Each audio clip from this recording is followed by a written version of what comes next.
There is still a rarely spoken about class division between the AFL clubs. It has an effect on all levels. Player retention and attraction is one, home venues another, and training facilities are all elements which can add up for or against certain clubs. Now, measures have been put in place to try and rein back the rich versus poor disparity and have worked to a large degree, but it always seems like the name and logo of some clubs will have an underlying advantage over others. When it ends up translating on the field, the effects can be real. In 2015, the AFL introduced the soft cap. It's a limit on the amount of money clubs can spend on their football departments and all things ranging from coaching, medical staff, fitness staff, and analytics. It was put in to simply create a more balanced playing field, and it has worked. If clubs go over, they have to pay a tax on every dollar spent.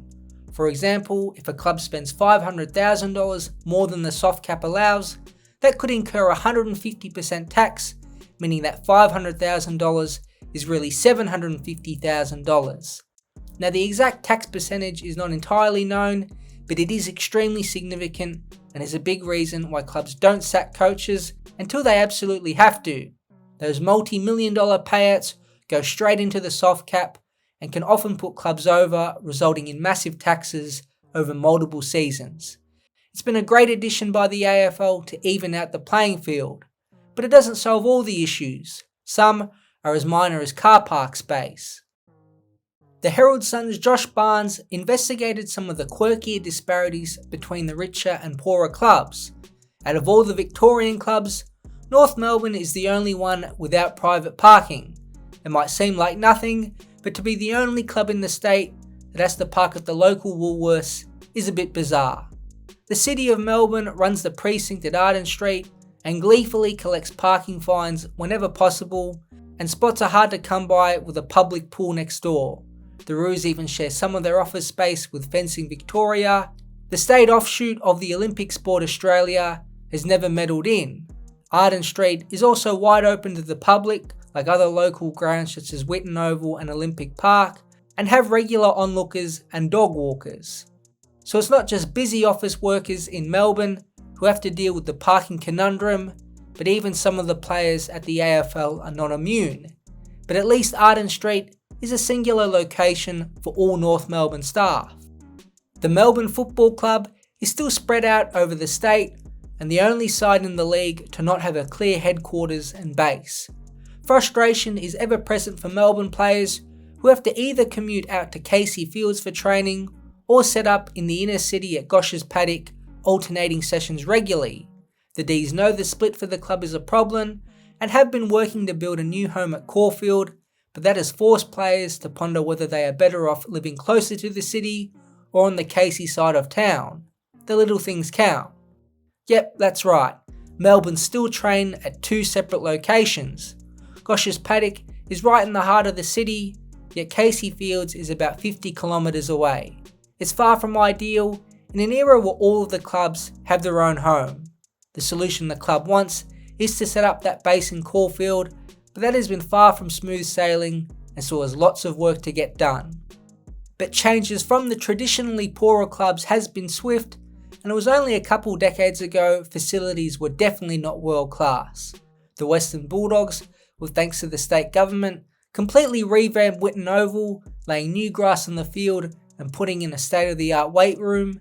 St Kilda have restored Moorabbin into a fantastic training base in the past few seasons, and even Essendon of late is spending $1.2 million on resurfacing their ovals to ensure that they are at the highest standard. Sure, there is a soft cap in place, but that's just for football spending.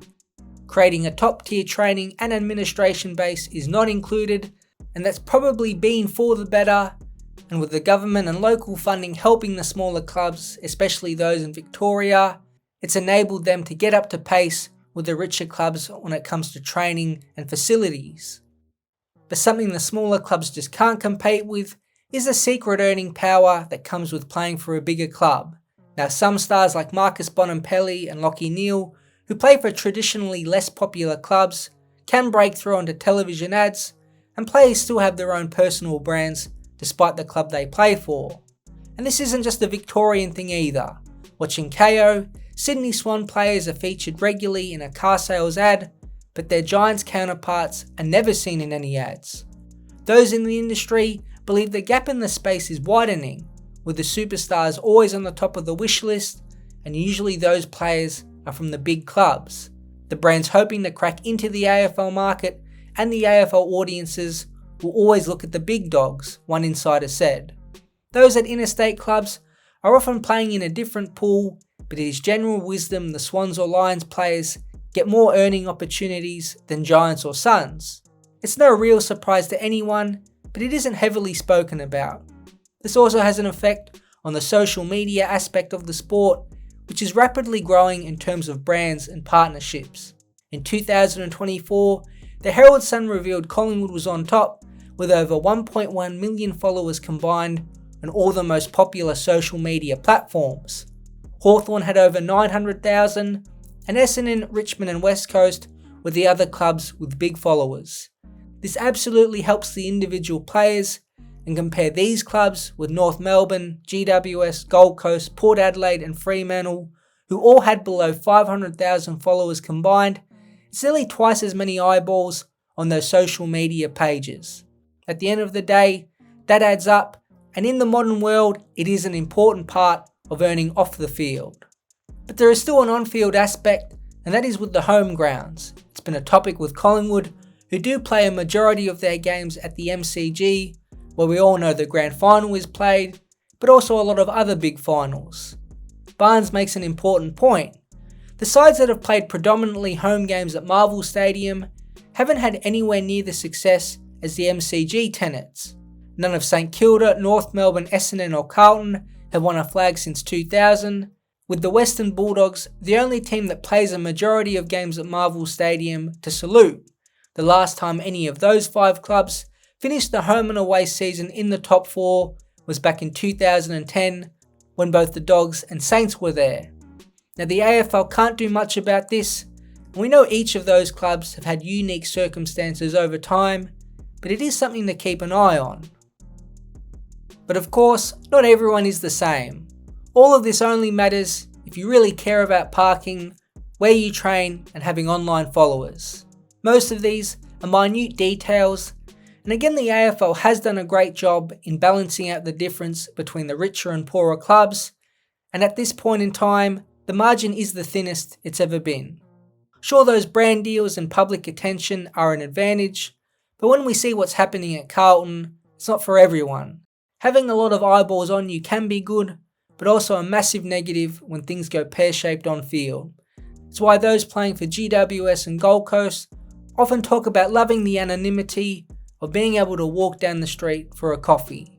Any big time Collingwood or Carlton player trying to do that would probably have the hoodie over their head, such as the draw power of the big clubs. The class divide is still real in the AFL, but if car parks is one of the major issues, I think we can all be satisfied that the playing field has become relatively even.